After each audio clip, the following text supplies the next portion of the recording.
Good evening and welcome along to NUFC Matters. And this is the one that everybody seems to enjoy. My guests tonight, Neil Mitchell, the Geordie Dentist, and Steve Hastie. Good evening, lads. Hello, lads. Good to see you, and plenty to talk about as always. And we've agreed to do an extended 2-hour show because everybody seems to want us to do a bit longer. They say 1 hour's not enough, and I cannot believe that. Us groaning on, talking about Newcastle, but very nice to hear. Let's start with Steve Bruce.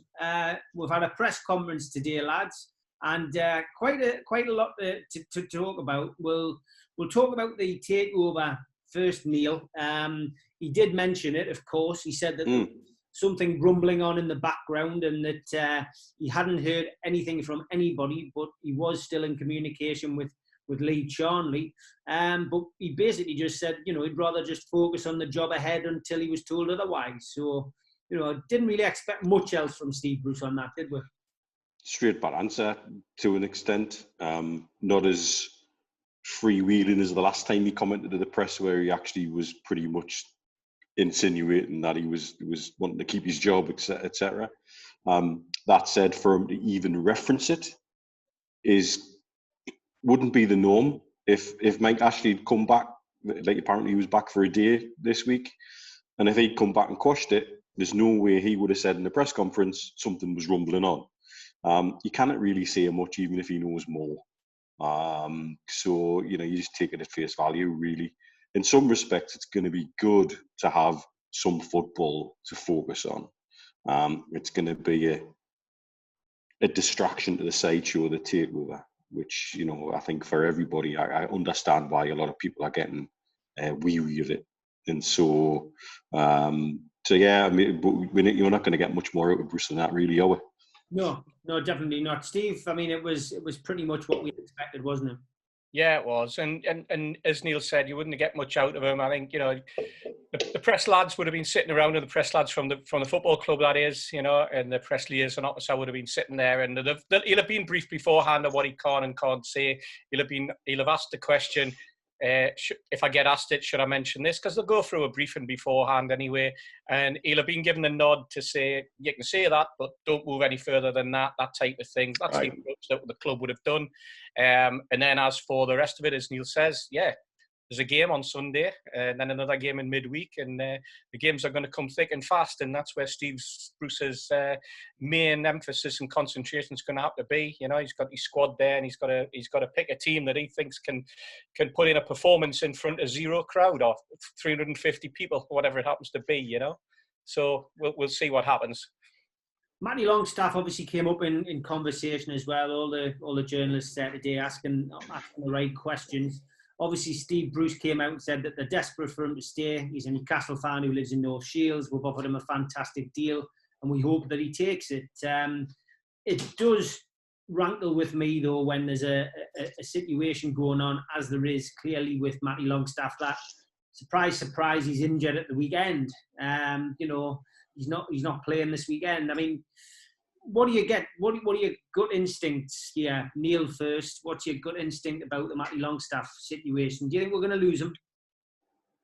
To be honest with you, no, I don't think so. I think we don't have a grasp of the full picture. I haven't hassled his uncle anymore since he gave us the very straight back answer a couple of weeks ago. But what sticks in my head was what he said was, don't believe everything that you read. And so there's obviously something else there that we're not aware of. And it would be a shame to lose him, but at the same time, you we've got to look at what it costs to keep him. What else could we do with that kind of cash? A lot of it's going to depend on also, we don't know where the takeover's at, etc. And that could change the perspective, not just of the offer on the table, but his thoughts about his long-term future prospects of getting a place in the team and things like that. So there's a lot of wheels within wheels. But I know the family the family are black and white daft. So that's a huge pull. For any one of them, it would be a huge pull. And I don't see it being any different for Matty. Yeah, Steve, I mean, what's your gut instinct? Is Matty Longstaff going to be extending his stay, do you think? Or do you think he's going to, take the money and run? I think he'll extend his stay. I think it's now all at the point where, you know, they're waiting for the takeover, and then I think, you know, it's kind of all bets are off. It all changes, and I think that Matty will be wanting to stay. I think that the family will be wanting him to stay. His brother will be wanting him to stay. Most of North Shields will be wanting him to stay. He's on the metro line as well, you know, so he can get the ground dead quick, you know. he's not tied down.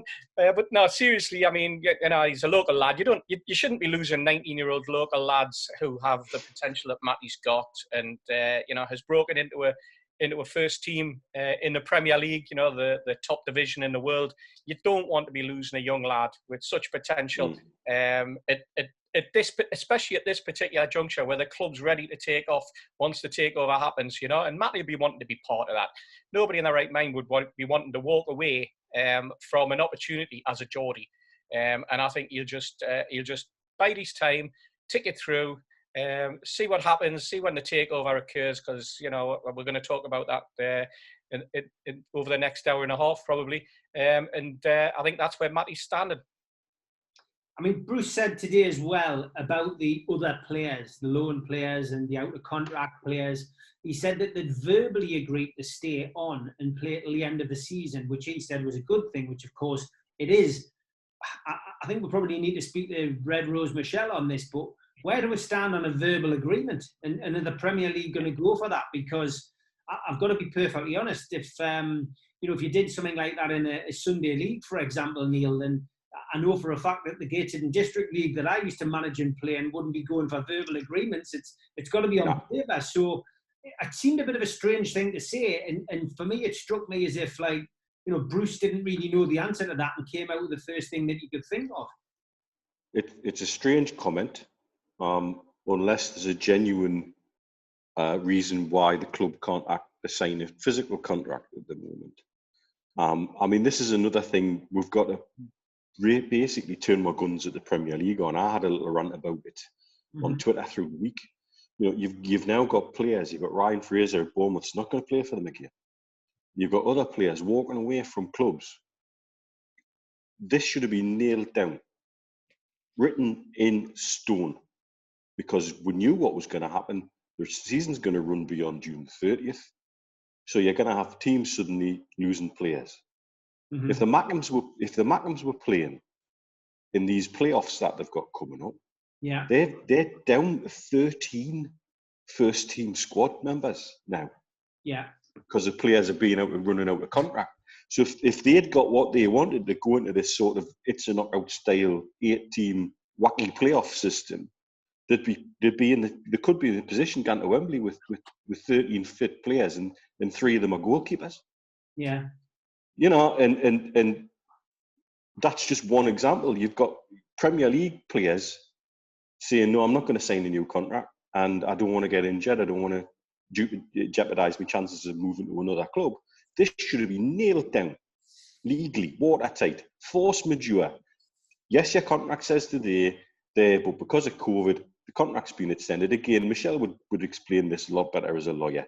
But, you know, I can tell you examples out here at the minute. I mean, I was in a situation where I had to sign a temporary contract because of COVID. It is what it is. So there must have been a legal way to do this. But since the age of Bosman, the players have more and more power to turn around and say, stuff you to the clubs, which in some ways is a good thing. But in this situation, what if again, let's use the Brighton example. I keep picking Brighton out because they're around us in the league. Suddenly they find on June 30th, they had 5 players out of contract and all 5 players turned around and said, no, I'm not going to play. And then they get relegated. Wow. Let's see the lawyers come charging in for that one. And so this is something I'm quite annoyed about, that the leagues have allowed this to happen. Because there should be a legal way to say to a player, your contract at that club, yes, your contract runs out then, but it now, because of the situation, goes to the end of the season, and that's it. Done.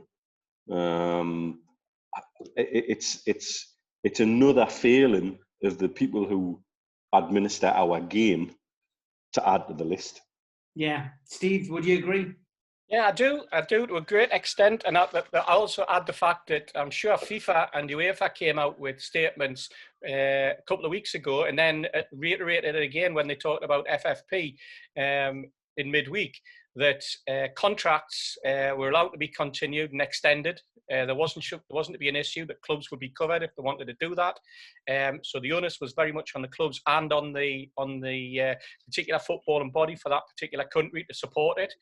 In the same way as they've extended the transfer window until I think it's the 5th or the 6th of October.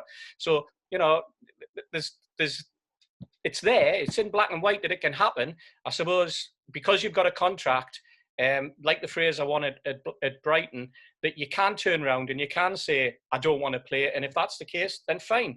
It's then up to somebody to start paying you with your new club from a particular date with a contract. But he'll not be able to play because that league that he's joining doesn't end until the final game of the season.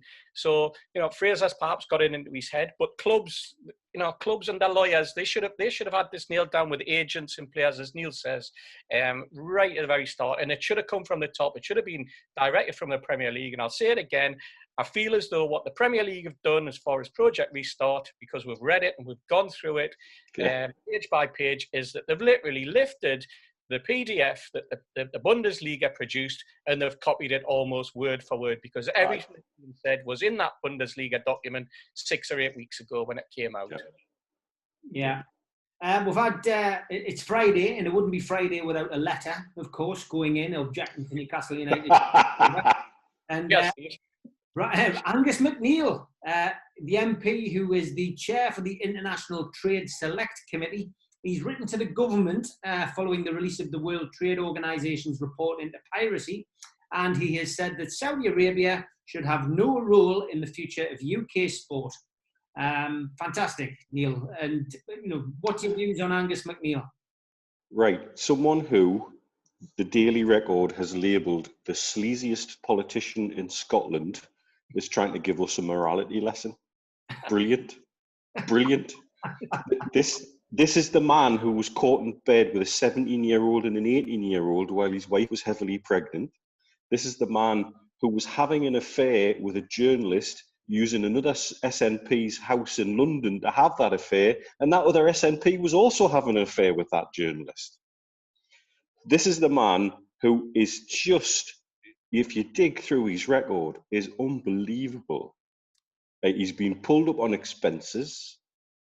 He started the, it's this classic, if you're in a glass house, don't throw stones. He started the cash for peerages stuff against Labour. And then it turns out he's just, frankly, a sleazeball. And so we cannot have a morality lesson off him. Interesting position on the International Trade Select Committee. He's also been on the Energy Select Committee. Now, I wonder who he's had contact with on the Energy Select Committee. Also, in his expenses, there was £18,000 worth of business class flights to a certain airline, which I will not name, but it's the same name as the country that airline is from. So I'll leave it to the viewers to make their own mind up on what's going on there. Everything he pulled out was straight off of the beIN Sports / Qatar response to the WTO letter. It's not even any word different. It's straight up. So it's been fed from somewhere. What he's going to get out of it, don't know. Don't know what he's up to. But he's certainly not got any business to lecture us on morality. It's becoming an absolute pain, Steve, isn't it? It's becoming predictable, and it is laughable. That's why I'm laughing when I talk about it, because and all it does really is it causes people who are trying to fan fires like we have for the last 10, 11 weeks, just causes us a little bit of pain in my thumb and finger for 2 hours, because you're now then having to reply to the same people you've replied to and sticking stuff on social media, telling people to calm down and ignore it. It's just ridiculous. It is. It's crazy. This is also the guy who, I think it was 6 or 8 weeks ago, was suggesting that they should build a wall across the border between England and Scotland to keep people in COVID out. So he's very much Wow. people traveling around the country, and now he's wanting to interfere. He's a Scottish nationalist. He's obviously that way inclined. You know, he wants the devolution, but he wants to stick his nose in English football. You know, for what purpose? You know, maybe if he concentrated on the shambles that has been going on in Scottish football over the last 8 or 10 weeks, then I could understand it. If he was saying, look, we need money for Scotland, we need this and that, but no, he's interfering on Newcastle United, and he's interfering on something that he's totally out his depth with regard. And also, as Neil says, he's just a sleazebag anyway. He's opened his gob and he wants to get back under his stone, basically. Yeah, 100%. I agree. The breaking news whilst we're recording this today, and we're only recording it a couple of hours earlier than you guys are watching it back in home or wherever, is Amanda Staveley has had a bit of a breakdown in her court case. Basically, just reading Tariq Panja's tweets. Of course, the live stream, which I've been watching with interest, has been taken down because a journalist, a well-known journalist, it has to be seen as well, took screenshots of it, even though there was a huge disclaimer at the top telling you not to do it because it was illegal. Dan Rowan, of course, from the BBC, had to write an apology to the judge explaining his reasons for it, etc. But that's now being taken down because of that. So, but Amanda Staveley's unfortunately broken down in tears. And that was after Mr. Onions, who is, of course, working on behalf of Barclays, the barrister on behalf of Barclays, accused her of extraordinary behaviour, bizarre behaviour, and accused her of hustling. But PCP have since released a statement saying that they're confident in the strength of their claim against Barclays. PCP Capital Partners suffered a very substantial loss due to misrepresentations made by Barclays management during the 2008 capital raising. So that's going to run, and a lot of people asking when that's going to be finished. Well, indications are that obviously a lot of evidence still to be heard, lots of witnesses still to be called. Obviously the press will be reporting on that, but led to believe that this probably won't be finished until autumn time. October has been mentioned, but of course there is no guarantee on that. But look, I wouldn't want to kid anybody to say that I understand it. Even well-known lawyers seem to be struggling to understand some of the terminology that's being used. All I know is it's there's a lot of money at stake, and it's just been interesting. I don't know whether you guys watched it, but I certainly did. I think Amanda Staveley has really carried herself well under pressure, and that's a main reason for watching, because Newcastle United and running our football club is a pressure cooker job. You're constantly under pressure from day one that the new owners walk in and get the keys to the club. They're going to be under scrutiny, and they're going to be under pressure. So I've got to be honest, Neil, I was very impressed at the way Staveley seems to have handled this. I think in any situation like this, that's exactly what you're looking for. You're looking for how somebody handles the intensity of something like that. Being cross-examined's not a nice thing to sit through, I'm quite sure. It's not like on the bill. This is real world, and so you need to see how somebody handles it. I mean, obviously, insert your own onions making Amanda Staveley cry joke here, but it probably shows a degree of passion, which you also need. If we have owners who have passion about what they strongly believe in and strongly believe in the football club, that ain't going to be a bad thing either. Generally, though, I understand. I haven't been able to follow it myself, but I understand from seeing what yourself and a few others have said, she has handled herself very, very well indeed. So, yeah, from a Newcastle United point of view, that kind of thing's encouraging. Steve, have you managed to catch any of the coverage? Not this week, I haven't, Steve. And then, of course, I read that it wasn't on yesterday because Amanda had other business. That was the first report that came out, which was a load of rubbish as well. Yeah, that's for a day off. That's what he asked. Judge wanted the day off, So I haven't watched it since the previous week when we mentioned that we've been dipping in and out. I think what you find, though, when you get into a situation where you're under the spotlight, if you like, in the dock, and you're being asked questions, that the opposition, the other party, they're going to find a weakness, and once they get it, they're going to go at you. And the weakness that they found with Amanda on this particular junction was an argument or a discussion over phone records that anyone who was involved in telecommunications using overseas accounts or overseas numbers or phones would know that you'd never be able to get the transcripts or the numbers or the details of the conversation or the times of the phone calls from that particular provider. So they have known about that, and they've said, right, we'll hound it. And then once you're in that gives you scope to say whatever you like and whatever you think was in it, because you haven't seen them either. So if she can't prove and hand over the documents and say, this is the transcripts of this, that means it's a free-for-all for the other party to go, well, we think it was this, we think it's that, it could be this, it could be this, could be that. And they find a weakness and they go for it. And that's what's happened at the end of what's been a very busy week for them, So they found something, and no doubt off record, they're all sitting there going, yes, we got her there. But she'll come back fighting next week, or, her side, PCP, in their arguments will come back, and they'll no doubt have noted that, and they'll come out fighting when they start to dish the sleaze on the people at Barclays. So that in itself is going to make it very, very interesting. Well, go back the other way. I mean, the thing with phone records, like you were saying, if she was using the Dubai phone, the TRA who oversee the telecoms out here, are really funny about giving phone records and things like that out due to quirks in Islamic law. So that might, I think the Barclays will know that, but equally her lawyers would know that as well, and so they'll know that that's something they would go after quite easily. Like Steve says, is once they find a weakness, they'll try and drive a train through it. Other news this week, of course, involved Henry Maurice again. His name reared its ugly head, and it's been a strange situation, that, and obviously he's now been told that he has to pay a 5% deposit if he's interested in bidding for the club. He hasn't just bid for the club; he's decided to bid like any normal person would do, 50 million more than his opposition, and. He still hasn't got a new photograph. He still looks like somebody from American Pie's college yearbook.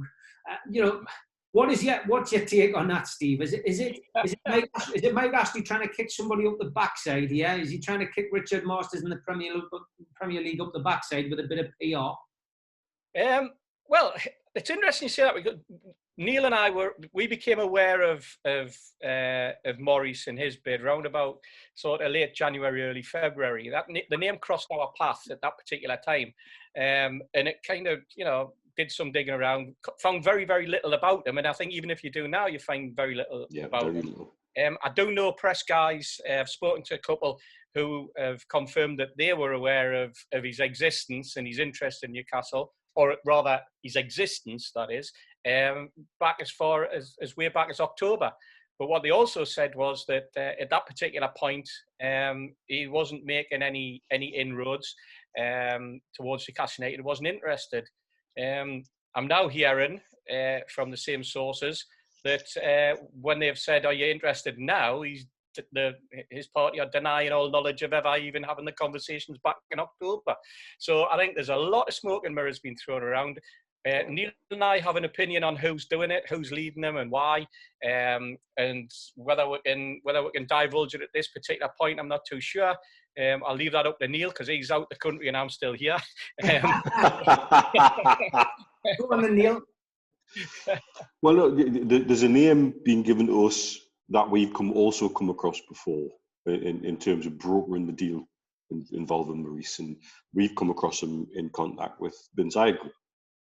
And so we know who he is, and we know how he operates. He believes he can do deals with Mike Ashley because he has done other deals with Mike Ashley in the past. But I know that other people that we know don't have confidence that he can do very good deals with Mike Ashley. Like bidding 50 million more than the agreed price would suggest that, for starters. There's a lot of strange stuff circling around with Maurice and about who he is and what he actually is worth, and nailing all of this down. And then we had a lad on Twitter showed us a brand new account that had appeared claiming to be connected to Henry Maurice, and he was a sports journalist in America. He was new to Twitter, and he wanted to say this about Maurice and that about Maurice. And he put a thread of about 5 or 6 tweets together. And there was just something about it that just stunk. It was just like, this is weird. And because I'm a cynical old sod these days, one of the things I did was I took the picture off the Twitter account and did a reverse image search through Google. And the reverse image search pulled up an image from a guy from the States who was done for fraud in Lancaster or something like that. And so the picture was certainly not legit. It was lifted off the internet somewhere. The reason I do this is because out here, LinkedIn's used quite a lot, and people fish for details off you through LinkedIn. And the way they do it is they'll send you, connect to you, send you a message, and you can tell the photo's like it's a stock photo from somewhere. Yeah. And so you get used to being suspicious of the strange, shitty messages you get. So you just reverse image search and find out who it is, and are they real or they're not. And so the minute I put that together as a pair of screenshots off my phone, within about an hour, the account disappeared. Poof, gone. And it's more of this, it just feels like another part of the big geopolitical game that's going on. Yeah. Is this somebody from the Qatar side of things wanting to pump a bid up that rivals the Saudi, that seems more imminent, that seems more agreeable to the Premier League, whatever? Is it somebody from Maurice's team because he is in media? Just trying to big his own name up? I just don't know. But the very fact, when we did digging on Maurice sort of January, February time, the biggest thing I could find, and I don't know if Steve found anything different, was a list of court cases he was involved with, either being sued or suing somebody else. That was the most you could find about him on the internet. Nothing about his businesses. If you look at the websites, again, I tell you what I'm doing is I'm doing what people did to Bin Zayed Group when they were telling me these guys aren't serious, their website's shit, you know, this is crap and they don't exist and they're never real. So I took the same sort of stance. And if you look at the Clearview UK company that he's got, their website is a template. It's a template website. You or I could make it in about 20 minutes. That doesn't sound like somebody who's worth 800 million to me. No, definitely. Certainly not in the media worth 800 million. You would have thought one of the things that they would nail down is an ability to present themselves in the modern digital age, says the old fogey who still barely struggles to connect on Zoom properly. You know, but in this day and age, that's not a good look either. So there's just something not right. There's still something not right. I believe the bid is genuine. I mean, the information I was given through the week that I shared with Steve comes from somebody we've worked with when we've been working with Bin Zayed Group. The guy does takeovers for a living. Mm-hmm. And the name he's shared is absolutely spot on. It's the right name, the initials ISR. Absolutely spot on. That we know who that is. So as a real person who's been involved in bids for Newcastle United before, we know that. But we just don't know who this Maurice guy really is and what his background really is and what his net worth is. And if the bid's real, my biggest concern is that this is a Glazer-style leveraged bid, and it won't be good for Newcastle United long term. Danny Mills, who's of course the oracle of all things Newcastle United, it seems these days. Of course he is. Who's getting quoted in various websites, etc. He's obviously bored during lockdown, but he's saying that it's going to embarrass the Saudis and that they're likely to pull out. More scaremongering from him. I mean, that's it's not likely, is it really, Neil? That after all of this work and a £17 million deposit placed down by Amanda on behalf of the Saudis and the Rubens and ourselves, is going to suddenly say, oh well, we can keep our 17 million, mate. We're going to walk away because Henry Maurice has bid 350 million. We said this last week. There's so much face to lose now. Yeah. 11 weeks on, there's now a lot of face to lose. They were so confident in Saudi around about the date of June the 1st. I believe I now know why they were so confident about that date. Yeah. But I'll keep that to myself at the minute. I would like to hear from somebody else before I make my mouth go again. But there is so much face to lose now. I can't see them even thinking about backing away. And do you know what? If the Premier League were to dare to turn it down, it'll get messy. Mm-hmm. It'll get messy. There's no way they're walking away from this. And in fact, the way certain things have gone would be in the last sort of week, particularly from old Gorilla Gloves there, changing his tune very significantly in a number of different ways. And I've got some thoughts about that, which we'll probably elaborate on as we go. I think we're at end game status, and there's absolutely no way Saudi are going to be embarrassed and walk away from this. No. I would agree, Steve. Would you? Just finishing off this first part of the programme, I would agree with that. Yeah, I agree entirely with that. And I also think when you look at the Kuwait side, the Qatar side and the Saudi side, when the WT report came out, they both claimed a win. Saudi are not going to back away from something that they think they've won. And, you know, it's not happening. It's just not going to happen. The two that they feel as though they lost on are technicalities, and they feel as though they're in the right. So definitely not. Danny Mills absolutely talking where he normally talks from. I just find it bizarre. It's just another person who's suddenly come from nowhere. I know he's talked on television about various issues, but it just seems that he seems to be the go-to person at the minute about Newcastle United, which always, you know, it boils me piss, to be honest. Like, you know, could they not get someone who used to play in a black and white shirt? There's plenty of them. We've had them on this show, for God's sake. You know what I mean? Why don't you speak to Rob Lee or John Beresford or, you know, Rule Fox? Give somebody a shout. Anyway, we've got to call it the end of the first half there. We've got loads of questions on Twitter to answer as well. But I will we'll cut off now, and if everyone wants to jump on to the next broadcast, which is part 2, we'll join you over there. Thanks very much.